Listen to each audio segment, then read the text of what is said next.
John chapter 9, verses 28 through 34 says, "Then they hurled insults at him and said, 'You are this fellow's disciple.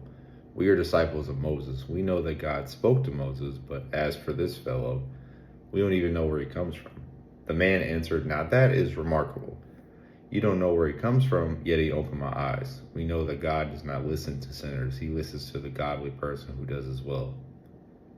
Nobody's ever heard of opening the eyes of a man born blind. If this man were not from God, he could do nothing. To this they replied, "You were steeped in sin at birth. How dare you lecture us?" And they threw him out. Now, contextually, what happened before this? Jesus healed a man healed a man that was born blind, right?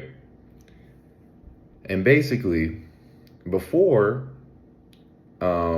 Jesus runs into him again, the Pharisees question him about what happened and the blind man's opinion on Jesus. And they are basically, no matter what the blind man says, they are pretty much denying that they're divided, but they're still denying that this person is the Messiah. Now, the blind man thinks at the very least that Jesus is a prophet. But we know as the reader that Jesus is the Messiah. He's the one that Moses was talking about when he was saying that someone is coming.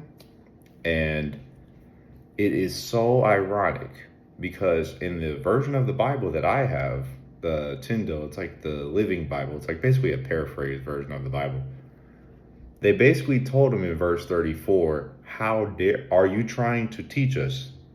They're so ignorant. They're so prideful.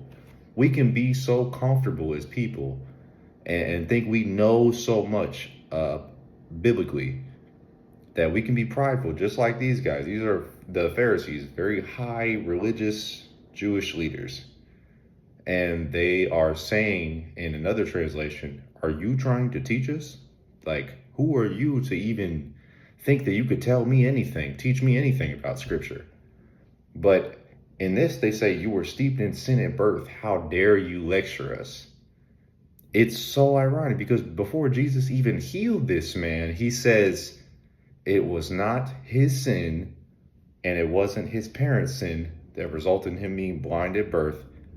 It was so he could later have a miracle performed on him so God could be glorified.